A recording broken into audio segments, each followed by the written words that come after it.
Alright, what's up everybody? In this video, I'm going to show you how I've been dehydrating my food for the trail. So stay tuned and we'll get right on it.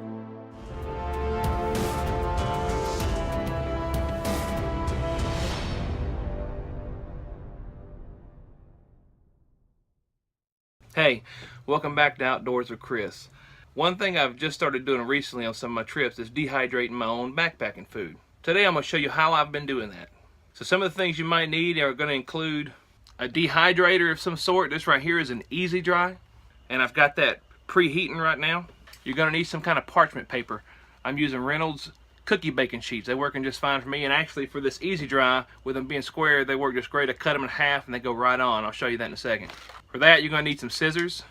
You're going to need some food. I've got some red beans and rice that my wife cooked this week, and we're going to see how it dehydrates.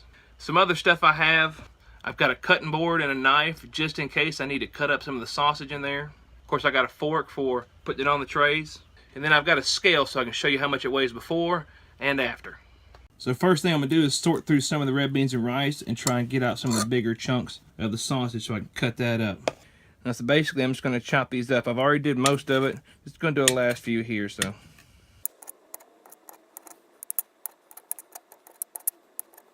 now I'm going to start with 2 trays. And we're going to cut out some parchment paper for those. So I just get one of these sheets right here, and I'm going to cut it in half, just like that.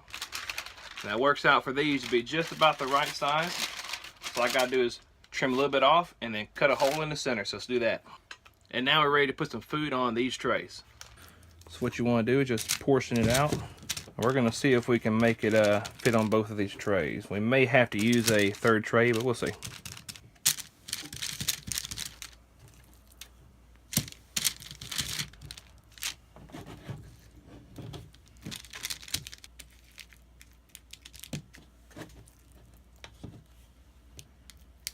So there you go.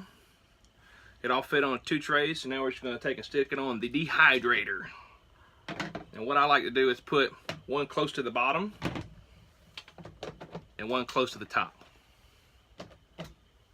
And then it's just a waiting game. So we're going to wait 8, maybe 9 or 10 hours, and we'll see what it looks like. All right, so ideally, this is the point where I'd show you a finished dehydrated meal. Instead, something else happened. While we were out doing a little evening hike, the dehydrator decided it wanted to overheat and melt itself. I filled my house full of beautiful smoke. So instead I have this, some partially dehydrated red beans and rice, and some burnt mixed with melted plastic red beans and rice. Anyways, I just don't think that's gonna be too tasty, so gonna have to do something different for my dehydrating. Well, you learn what not to do. Don't set your dehydrator and leave the house. It could turn out not so good. Well, still, I hope you enjoyed watching. Like, comment, subscribe, and have a good hike.